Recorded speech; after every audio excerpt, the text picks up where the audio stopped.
Assalamualaikum warahmatullahi wabarakatuh. Saya Nur Laili. Di sini akan sedikit membahas tentang buku Introduction to the Thermodynamic of Material pada bab 10-nya, yakni edisi ke-6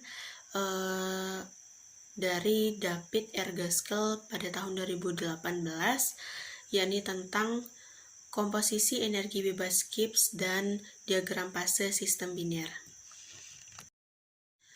Baik, untuk bagian pendahuluannya sendiri, pada bab sebelumnya, yakni pada bab 7, kita tahu bahwa suhu dan temperatur itu merupakan variabel independen di mana dalam satu komponen sistem, di mana fase adalah dalam energi bebas Gibbs terendah itu merupakan fase stabilnya. Nah, begitu pula dengan sistem dengan dua komponen, yakni biner, pada suhu dan tekanan konstan, keadaan ideal pada setiap komposisi sistem itu adalah dengan energi bebas Gibbs serendah mungkin. Jadi stabilitas fasenya yang disajikan pada grafik diagram fase biner suhu isobarik versus komposisi itu dapat ditentukan dari pengetahuan tentang variasi energi bebas Gibbs dari berbagai fase yang mungkin dengan komposisi dan suhunya. Jadi pada temperatur dan tekanan konstan harus memenuhi fakta-fakta berikut. Yang pertama itu adalah keadaan energi bebas Gibbs terendah itu adalah keadaan stabil. Nah, yang kedua itu adalah ketika fase hidup berdampingan dalam kesetimbangan energi bebas Gibbs molar parsial komponen IGI itu memiliki nilai yang sama di semua fase yang berdampingan. Untuk subbab selanjutnya itu kita akan membahas sedikit tentang energi bebas Gibbs dan kegiatan termodinamis.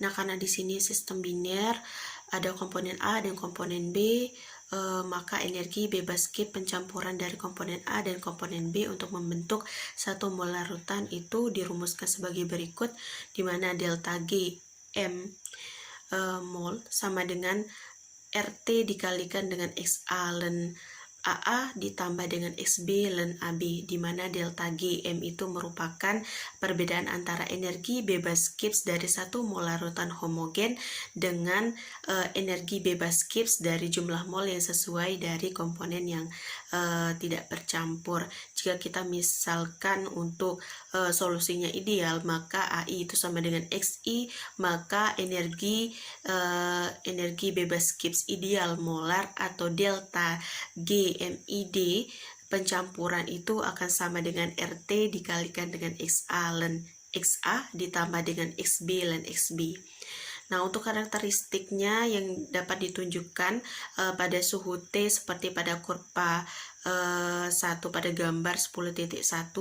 Di sini pada gambar 10.1 untuk bagian kurva 1 itu diperoleh dengan membalikan nilai dari entropi idealnya. Berarti nilai entropinya bernilai minus seperti itu dan dikalikan dengan suhunya. Berarti delta GMID atau energi bebas Gibbs molar idealnya itu akan sama dengan minus T delta SMID.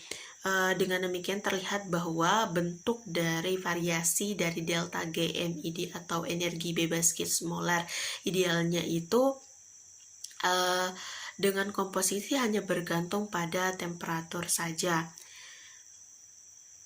Nah, dari gambar 10.1 itu kita bisa melihat di mana jika larutan itu menunjukkan sedikit penyimpangan positif dari pencampuran idealnya, kita misalkan gamma I lebih besar daripada 1 dan AI itu lebih besar dari XI, maka pada suhu T, kurva pencampuran energi bebas Gibbs biasanya ditunjukkan oleh pada gambar pada grafik atau pada kurva kedua. Kemudian jika larutan itu menunjukkan sedikit penyimpangan negatif dari pencampuran ideal. Jika gamma I itu lebih kecil dari 1 dan AI itu lebih kecil daripada XI, maka pencampuran energi bebas Gibbs biasanya seperti yang ditunjukkan oleh kurva 3.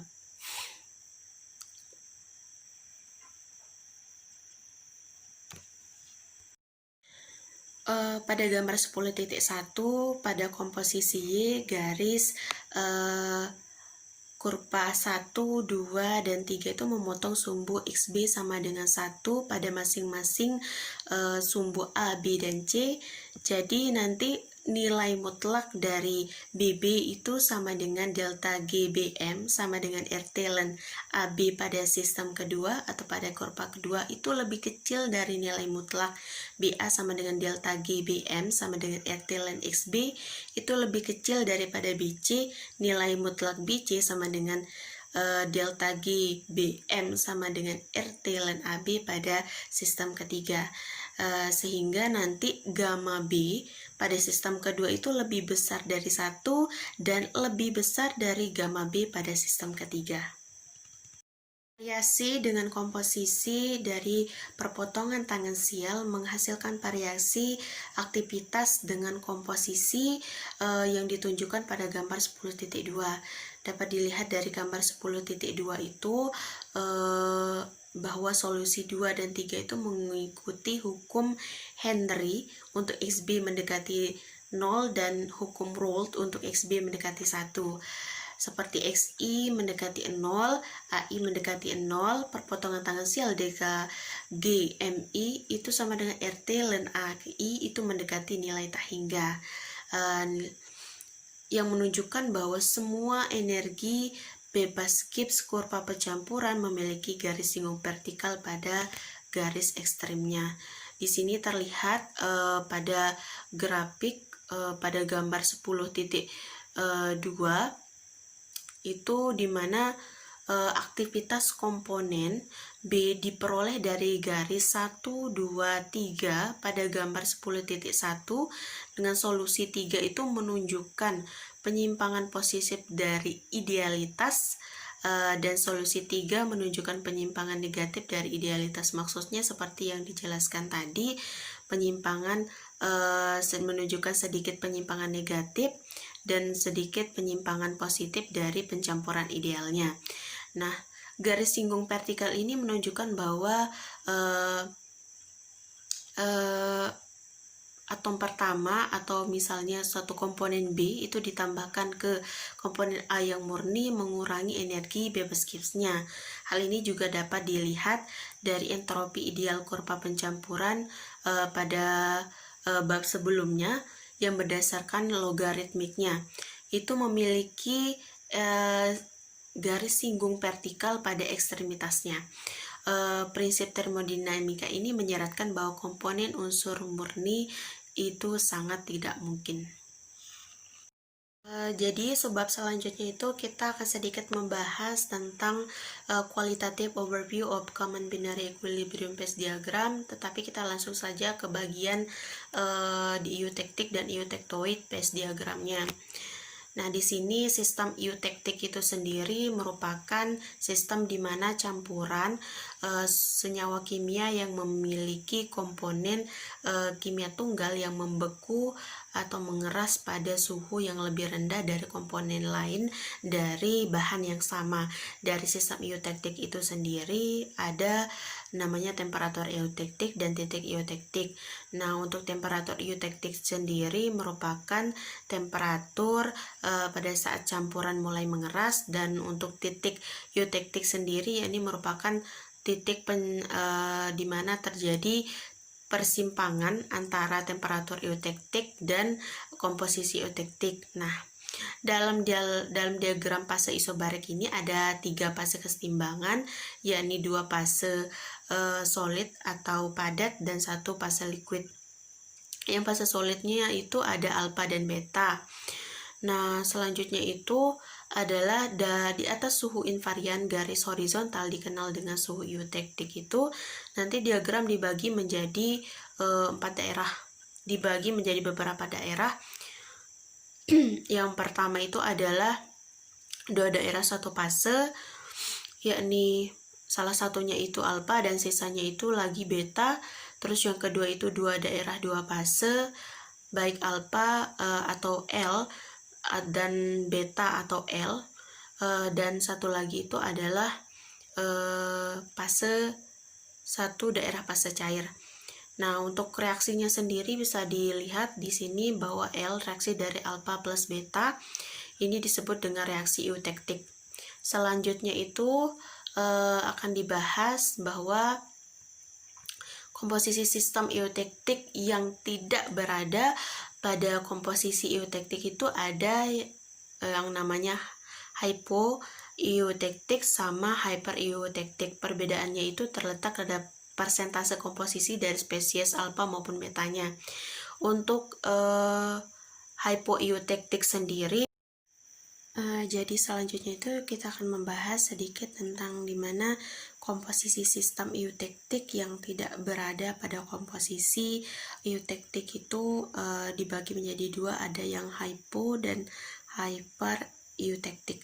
Nah, perbedaannya itu terdapat pada persentase komposisi masing-masing spesiesnya, yakni alfa dan beta. Untuk yang hypoeutektik sendiri, yakni komposisi dengan presentase komposisi spesies betanya itu yang lebih kecil dan komposisi spesies alfa yang lebih besar dari komposisi eutektik, yakni perumusannya dapat dilihat di gambar, yakni alfa plus L, reaksi dari alfa plus beta. Di sini karena statement tadi bahwa persentase komposisi alfanya itu lebih besar, sehingga di bagian kiri itu ditambahkan dengan spesies alfa. Nah, untuk yang hypereutektiknya itu berkebalikan dengan yang hypoeutektik. Yang hyper di sini memiliki komposisi spesies beta yang lebih tinggi dan komposisi spesies alfa yang lebih rendah dari komposisi eutektiknya. Dapat dirumuskan bahwa beta plus L reaksi alfa plus beta. Nah, untuk kurva pencampuran energi bebas pada 3 temperatur untuk diagram fase itu ditunjukkan pada gambar 10.6 BCD. Nah, untuk gambar 10.6b itu menunjukkan posisi relatif dari 3 energi bebas Gibbs kurva pencampuran pada suhu di atas suhu eutektik TE. Nah, kita bisa lihat di sini pada gambar 10.6 itu bahwa yang pada gambar yang A itu diagram fase biner eutektik isobarik yang menampilkan 2 fase padat alfa dan beta dan 1 fase cair. Yang di bagian B-nya itu energi bebas Gibbs kurva pencampuran ketiga fase pada suhu di atas suhu eutektik, dan untuk C-nya itu kurva energi bebas Gibbs dari 3 fase pada suhu eutektik TE, dan terakhir itu adalah kurva energi bebas Gibbs dari ketiga fase pada suhu TD. Di mana ketiga fase memiliki energi bebas Gibbs molar parsial yang sama, itu menjadi delta GA L sama dengan delta GA alfa sama dengan delta GA beta, dan delta GBL sama dengan delta GB alfa sama dengan delta GB beta.